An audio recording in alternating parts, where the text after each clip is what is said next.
Manuel Suarez. Kining apartment nani siya nagabangan or paryente magani kuno ni Mr. Feliciano gaabang diri kauban sa usa sa mga pawn shop ning atuan dakbayan murag sosyo ba unya naibaw-an sa wa pamitabo ang krimen ang krimen banabana diri sa Toma Guardia alas 5 karong adlaw gikan sila sa commercial area diri sa may kining commercial building unya naglakaw na paingon diri sa may apartment unya mo to gibirahan kini si Mr. Feliciano kauban sa pag-umangkon sa mga nagvan unya ang pag-umangkon dako tong buhi si Kim Feliciano gidana sa ospital but kini karon si Ruben Feliciano nagpabiling karon gaboy odri sa crime scene mga tigpaminaw 11 ka mga bala matod pagikan sa kining 9 sa 45 pistol Allegedly. ang gigamit matod pa sa mga assailants mao ni ang naitabo wa pa ni makuha ang ipating lawas hangtod 5 oras sa karon unya why nadawat nga report ang mga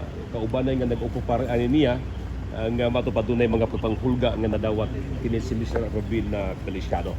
Giimbestigahan pa ni karon sa Mabulo Police Station kini maong krimen uban sa ato ang taga-SWAT o gihuman sa taga-scene of the crime operations kini maong hitabo pagkapatay ni Mr. Ruben Feliciano bilang sa pagkamayor sa lungsod sa San Fernando natin milabaing eleksyon nga yan na kontra si incumbent San Fernando Mayor na Net Reloya. Ninunduman na to mga kapuso sa wa pa ang away sa politika sa San Fernando. Sila si Mayor Reloya, si Nonoy Reloya giambush. Patay si Nonoy Reloya o uban pa mga trabahante opisyal sa San Fernando diyan mismo sa Southfield Properties. Kung balik ta sa dugang makalambuan ini maong insidente pagpatay karong adlaw diri sa kini nga barangay Apas ni Mr. Ruben Feliciano. Kini ang balita Lloyd Suarez sa DWS sa radyo. Inood ng #1 Happy New Year.